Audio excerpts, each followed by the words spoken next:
Betty Ford is being remembered this morning as a courageous First Lady who battled addiction to painkillers and alcohol. She also beat breast cancer.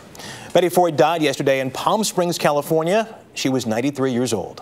CBS Evening News anchor Scott Pelley takes a look back at her remarkable life. Relatively unknown until her husband became president, Betty Ford became one of the most popular and respected women in America. Born Elizabeth Ann Bloomer on April 8, 1918, she grew up in Grand Rapids, Michigan. She dreamed of becoming a professional dancer, and after high school, she moved east to study under Martha Graham, the high priestess of modern dance. She earned a spot in Graham's auxiliary dance troupe, but her mother pressured her to leave the group and New York in 1941. She got a job back home in Grand Rapids, performed in her own dance troupe, married and divorced her first husband, and then met a young lawyer named Gerald Ford. They married in 1948, just weeks before Ford was elected to his first term in Congress. Through the 1950s and 60s, they were a traditional and very effective Washington couple. Ford rose to be Republican House Minority Leader, while she stayed in the background and raised their 4 children.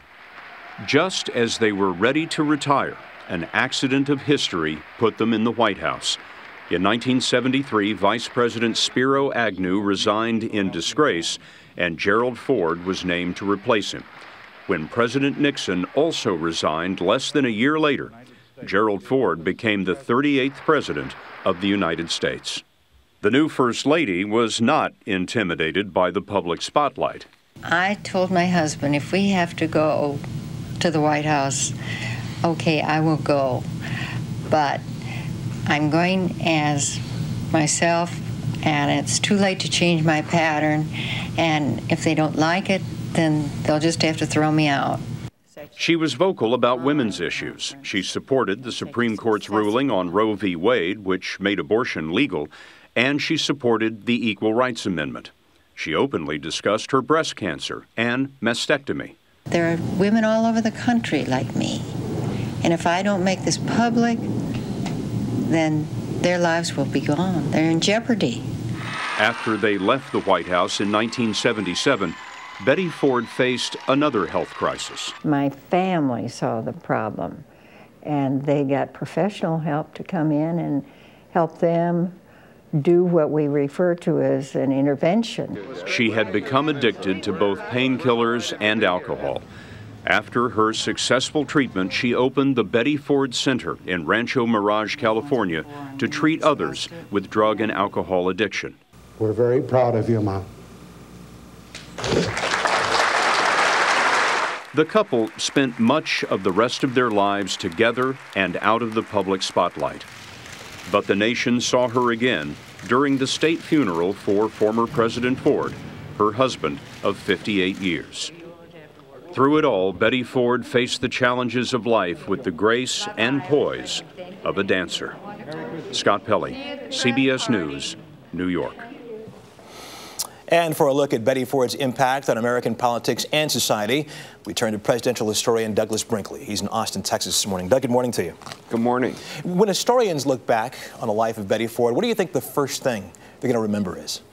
Well, they're going to remember her being such a pioneer in the women's movement. We remember when she became First Lady, our country was talking about the burning of bras and equal rights amendments and the need for sexual liberation. And here was a Republican First Lady who seemed quite fine with a lot of that feminist energy being ginned up largely from the Democratic left.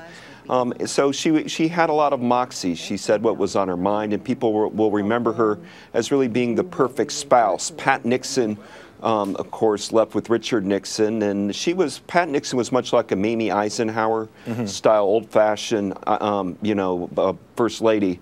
With Betty Ford, you had a progressive woman who stood on her own 2 feet, and while she was devoted to her husband, Gerald Ford, she also used her mind and humor in the way that she chose to. I remember when President Ford first took office back in '74, one commentator saying that she was quite a rascal, could be quite a rascal, and another commentator saying she broke the mold for First Ladies in many ways. Do you agree with that assessment? I do, and I remember there's a photograph of her just dancing on the desk in the Oval Office. This was something that wasn't previously done.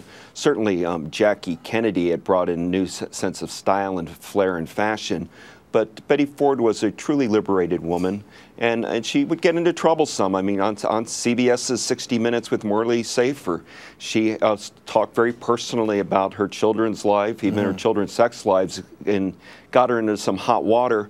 And then, of course, later in life with the Betty Ford Clinic, that's going to be her lasting legacy. That has done an incredible amount of good for this country because everybody knows somebody who has a pill addiction or alcohol addiction, and she destigmatized it, and that's her chief legacy. It's interesting. I bet there's a certain generation in this country that didn't know where the Betty Ford and the Betty Ford Center came from. They will today, hopefully, after all this news gets out. Let me ask you something about Betty Ford's last years. We didn't see her a lot. Last saw her in 2006, as Scott pointed out in his report, at her husband's funeral. What were her last years like, both personally and politically? What did she think about things? Well, in the late 1990s, I got to spend a little time out at Rancho Mirage. I was working on a book on President Ford.